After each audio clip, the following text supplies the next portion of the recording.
Well, let's bring in three members of Parliament to discuss the fiscal update. Rachel Bendayan is the Parliamentary Secretary to the Associate Minister of Finance. Michael Barrett is the Deputy House Leader for the official opposition Conservatives. And Peter Julian is the Deputy Finance Critic and House Leader for the NDP. It's good to see you all. Thanks for being here. It's an important day. Economic updates always are. Rachel Bendayan, let me start with you. This fiscal update is really a bit of a guessing game in many ways in its projections for the economy, for inflation, for spending. On the pandemic. The focus is the pandemic and dealing with Omicron. What about some of the criticism that you've missed the bread and butter challenges facing Canadians right now, inflation, housing, and other affordability issues? Well, Peter, we did make an announcement yesterday with respect to the Bank of Canada. Keeping inflation low is absolutely a priority for our government. And as you see in the economic and fiscal update today, we are absolutely committed to finishing the fight against COVID. And we have put aside billions of dollars in order to ensure that we have, the money to buy rapid testing, that we have the money necessary in order to ensure that boosters are free for every single Canadian, just as first and second doses were. And that we are also going to be investing in therapeutics in order to keep Canadians healthy and safe. But it's also a matter of making sure that our economy continues to grow.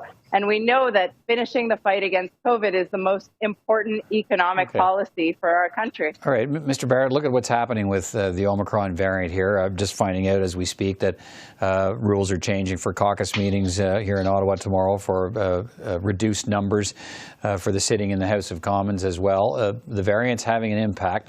That's clear, and that's where the focus is for the government in this update. What do you think's missing? They're missing a lot of Canadians who are dealing with skyrocketing prices that they cannot afford. And this inflation tax is affecting Canadians in a way that we haven't seen certainly in my adult life and we haven't seen in decades. And that's everything from gas to groceries. Certainly the price of a home is it's really running away from a lot of Canadians that not only can they not afford it, they can't even dream about owning a home. But it's really a situation where paychecks aren't keeping up with the rising cost of everything, and no measures included in this update, and very rare mention from this government of inflation in and of itself, unless it's something that's raised by the opposition. All right, Mr. Julian, why does the NDP believe this fiscal update has missed the mark? Well, we just went through a $600 million election campaign where the Prime Minister said there are important decisions to be made. Canadians are facing an appalling housing crisis. We have the climate emergency. We have rising food prices. We see more and more Canadians struggling. And the PBO report last week showed that inequality in this country, the difference between the ultra-rich and the rest of us, has reached unprecedented levels, like never before seen in Canadian history. And in response, we have what is a very tepid economic update. It's as if Mr. Trudeau just completely forgot the commitments he said to Canadians on why he was calling the election, that there were important decisions to be made.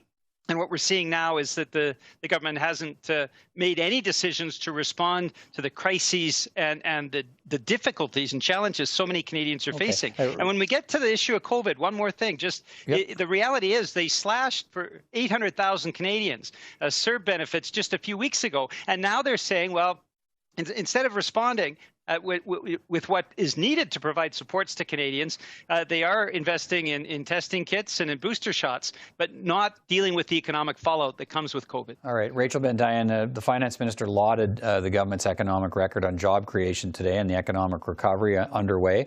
I know the focus was COVID today, but we didn't hear any more about the big spending promises outlined in the election campaign. Given the uncertainty ahead, will your government be dialing back some of those spending promises that were talked about in the election campaign, given the uncertainty around inflation, about where Omicron might be headed and the rest? Well, Peter, I think one thing that is important to remember is that today's announcement was not a budget. It was an economic statement. And so we will absolutely come forward with a budget in the spring. But today was about being transparent with Canadians about our fiscal frame, a very strong fiscal frame. I think the Deputy Prime Minister was right to point to the frankly, very very encouraging job numbers. We're at 106% employment. We've recovered more than far more than the jobs that we lost during the pandemic. And we also see a lower deficit than originally anticipated.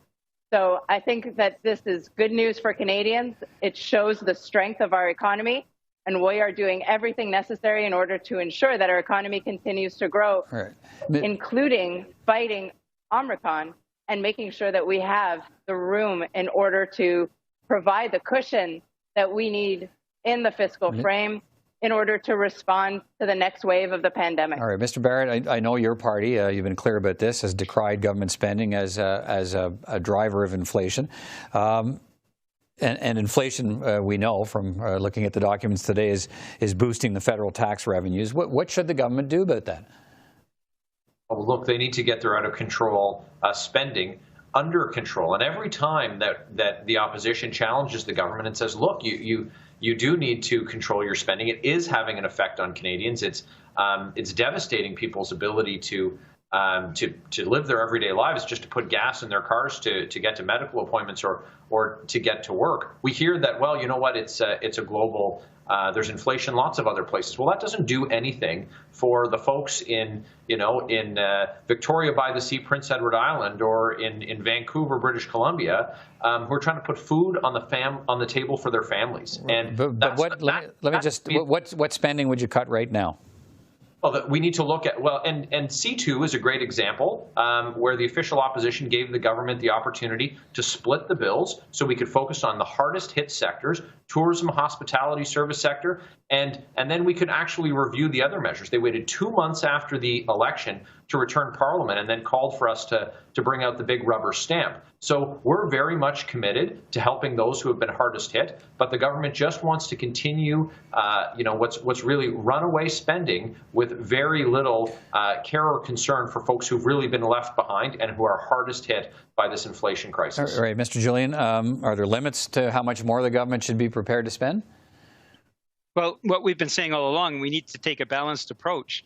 The last big crisis we lived through was the Second World War. We had in place an excess profits tax and wealth taxes, and the ultra-rich paid their fair share, which is why we were able to make all the investments emerging from the Second World War. This time around, the ultra-rich are not paying anything remotely close to their fair share. There is no wealth tax. There is no pandemic profits tax. All of the things that have been suggested that the Parliamentary Budgetary Officer has indicated would make a big difference in terms of balancing the needs of Canadians with ensuring that there are adequate revenues for the federal government. Mm-hmm. None of those things the Liberals have done. And so what we believe, what Jagmeet Singh has spoken to so eloquently, is having a balanced approach where the ultra-rich and those that have benefited the most from the pandemic actually pay their fair share, which gives us the wherewithal to make the investments that help people, like seniors and students and families. Do you believe that government spending does drive inflation? I believe that the affordability crisis happened well before we saw the inching up of inflation, and the critical problems that we're seeing with Canadians affording housing and medication. All of these things predate COVID. So the reality is inflation is something that we need to be aware of, but the affordability crisis that most Canadians are feeling, that predates COVID, and it will take solutions with the government showing real leadership, making the ultra-rich pay their fair share, and ensuring that we actually have the wherewithal to make the investments that will benefit people. Rachel Bendian, when you talk about, look, it's not a budget, the budget's coming, but for a lot of Canadians who are dealing with the higher costs of inflation and affordability issues, for 3 or 4 months to a budget might be a long time. What relief can you offer them tonight? Well, I think what you saw in the economic statement today was relief for seniors. We are moving forward in order to solve issues surrounding GIS and CERB payments.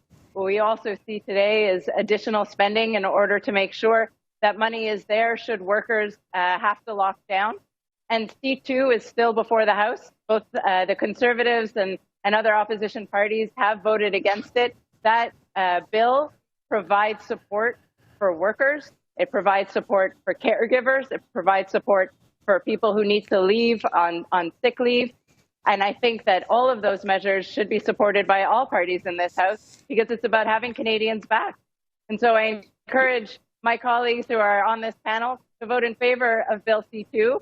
And I certainly encourage all Canadians to take a look at the fall economic statement that was released today, which gives a very good picture of where Canadian economy is at and where we're headed. Mr. Barrett, Conservatives so far have expressed their disappointment and in C2 and saying that you won't support it. Do any of the changes made today in particular, this one-time payment, $742 million to address the GIS clawback from seniors, does that change your view of whether C2 is a bill you can support or not? Look, as we've said before, we were, as recently as last Friday, proposing to have Bill C2 split to help the hardest hit sectors. That was something that was and has been so far refused by the government. If this was about helping workers, having their back, they would do that first. Why not clear that out of the way, take care of those folks right away? But instead, what we're seeing from the government is that they're planning to raise payroll taxes on January 1st, and that's going to affect everybody, and it's incredibly regressive because the folks who earn the least are going to suffer more than folks who are at the higher tax brackets as a result of those payroll taxes. So we're going to see carbon taxes go up. We're going to see payroll taxes go up. That's going to continue to drive this affordability crisis that's affecting Canadians. And so until those situations are addressed, and we see that the government is and that the Liberals are addressing Canadians who've been left behind, we certainly can't support the measures. Mr. Julian, let me finish with you here. That proposal today, that offer from the government, money in $742 million to deal with the GIS clawback, one-time payment to seniors who've faced the clawback. Does that change the NDP's opposition to C2? Well, first off, we fought for that, as did many in the public. We've been asking questions about how that is being paid out. If it really addresses seniors that have been critically hit by this clawback, many of them losing their homes, or many of them having difficulty putting food on the table.